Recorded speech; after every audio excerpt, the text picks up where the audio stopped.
আল্লাহর হাবিব কত চরিত্রের অধিকারী ছিলেন, যদি আপনাদের সামনে এক দুইটা ঘটনা বলি তার থেকে বুঝতে পারবেন। যখন মক্কা বিজয় হয়, বিজয়ের সময় মানুষ আমাদের বাংলাদেশের যে কোনো একটা আপনি সর্দারি বা যে কোনো একটা ক্ষমতার দিক দিয়ে তাকালেই দেখতে পারবেন, এক দলের পর যখন আরেক দল ক্ষমতায় আসে তখন কিন্তু তাদের উপর অত্যাচার করে। কিন্তু আমাদের নবী যখন বিজয় লাভ করলেন তখন তিনি মক্কা বিজয়ের পর মক্কার মানুষ কত অত্যাচার করছে আমাদের নবীর উপর, শেষ পর্যন্ত আমার নবী হিজরত করে মদিনায় যেতে হয়েছে। কতটুকু অত্যাচার করার কারণে মাতৃভূমি ছেড়ে আল্লাহর হাবিব মদিনায় গিয়েছেন। এত অত্যাচার করার পরেও যখন মক্কা বিজয় হলো তখন আমার নবী উটের উপর ঘোড়ার উপর আরোহণ করে মাথাটা নিচের দিকে দিয়ে বিনয়ীভাবে অন্তরে আল্লাহ তাআলা স্মরণ, মুখের মধ্যে সূরা ফাতিহা এর তেলাওয়াত, মাথার মধ্যে পাগড়ি পরে আল্লাহর হাবিব মক্কার মধ্যে প্রবেশ করলেন।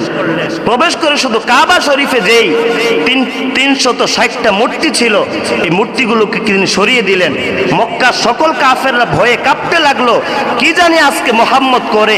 সারাটা জীবন হয়তো কেউ পাথর নিক্ষেপ করেছে, হয়তো কেউ নামাজে যাওয়ার সময় তার পিঠের উপর উটের ভুঁড়ি তার পিঠের উপর দিয়ে দিয়েছে, জঘন্য জঘন্য অপরাধ করেছে। তারা সকলে ভয়ে কাঁপতেছে, আজকে মুহাম্মদ বিজয় লাভ করেছে, না জানি আজকে মুহাম্মদ আমাদের কি দশা করে।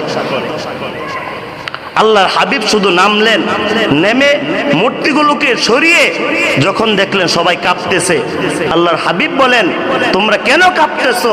তোমরা আগে যা করেছো সবগুলোকে আমি মাফ করে দিলাম। সুবহানাল্লাহ। এত অপরাধ করার পরেও আল্লাহর নবী মাফ করে দিলেন। উসমান বিন তালহার কাছে কাবা শরীফের চাবি থাকতো।